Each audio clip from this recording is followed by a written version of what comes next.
On August 7th, 2008, I was admitted into Children's Hospital of Omaha and diagnosed with E. coli 0157H7. This strain is a type of strain that is a strain you really don't want to contract. It is one of the most harmful to your body. You naturally have E. coli that is in your colon, but this specific strain is very harmful to humans. When I was diagnosed, there was another little boy in the hospital with me who had the exact same strain and was going through the exact same things. We were one of the lucky 15%, lucky, lighthearted, to have other complications on top of just our E. coli strain. So, like I said, I was admitted into Children's Hospital on August 7th. I had severe abdominal pain. I was just not myself, didn't want to eat, didn't want to drink. So we finally just went and they tested me for a wide spectrum of bacterial infections, and it just happened that I was the lucky one to have contracted this one. There was a 15% chance that I was going to have other complications, mainly HUS, which is hemolytic uremic syndrome. It is a specific type of kidney failure that is very, very harmful to your kidneys. But I was one of the lucky ones to get that. So this is a picture of me in my hospital bed. You can see I have a lot of fluid built up around my ankles and just all over. That is because of my kidney failure. This is a picture of my dialysis port to help kind of flush out my body clean out my blood, so then sometimes it'll help reverse the kidney failure if needed. This is what my artificial kidney looks like. So one of the tubes here draws your blood out and filters it, while the other one filters it once more before it puts it back into your body. And up in here is where the filter actually is.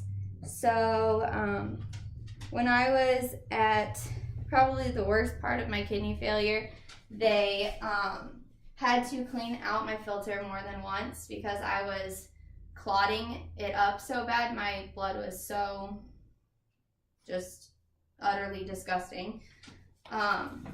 Along with my hemolytic uremic syndrome came my pulmonary edema. The picture I showed you at the beginning was actually at the beginning of my illness. I was in a way better state then. This is a picture of me hooked up to my CPAP machine that was helping me breathe for a while. I couldn't get enough oxygen on my own, so they hooked me up to a machine that forced oxygen into my lungs for me so I could breathe a little bit better. This is a picture of the actual bacteria that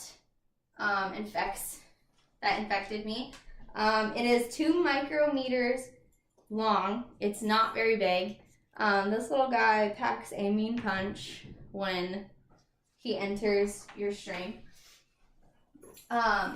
There are a couple ways that you can protect yourself and your patients. The best ways are to not administer any antibiotics specifically to try to treat the E. coli because it's not going to work.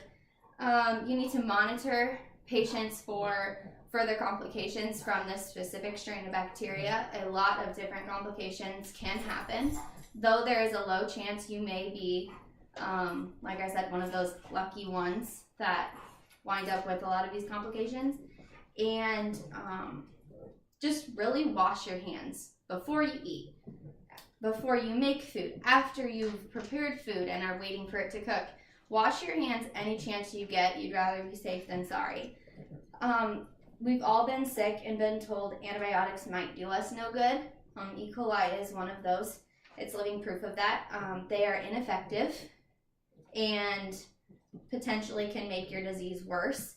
When you have an E. coli infection, you want to avoid all antidiarrheal medications because you will slow down and stop your body trying to get those toxins out. And the toxins are what's making you sick. It is not necessarily the bacteria itself. It is the toxins that it releases.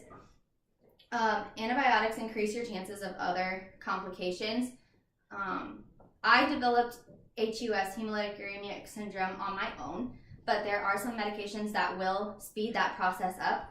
Or you have the chance of getting a thrombotic, thrombocytopenic purpura, which is more neurological than it is renal. So it's a bunch of little clots all over your body that cause way further complications. And like I said, just wash your hands. Simply, there is 5 main steps that you want to do. The first one is to wet your hands with warm water. This is going to just give you a nice base for your soap. 2, you want to add soap. This is what's going to help wash away some of the germs and kill them. 3, scrub your hands for at least 20 seconds. If you don't know how long that is, hum the happy birthday song to yourself and twice, and you'll know you're doing good. 4, rinse your hands well under water. This is rinse from your wrist to your fingertips. If you rinse from your fingertips to your wrist, you're just pushing the bacteria more up your arm. And then 5, dry your hands with a towel really well. Don't keep your towels for too long. Another way that you can protect yourself is cook your meat thoroughly. Use a meat thermometer. Know what temperature your meat is supposed to be at. Keep it warm, 140 degrees when you are done cooking it. And just wash your utensils after you use them. I've shared with you my experience with E. coli, how you can protect yourself and potentially protect others. The best ways to protect yourself and your patients from this disease is to not administer antibiotics, to monitor your patient for further complications, and to just wash your hands. And in 2008, I had no idea that this bacteria was going to come get me, but it did. And I really couldn't be more thankful for my second chance. Even though I had all of these problems, I have become more aware of how to protect myself. Thanks.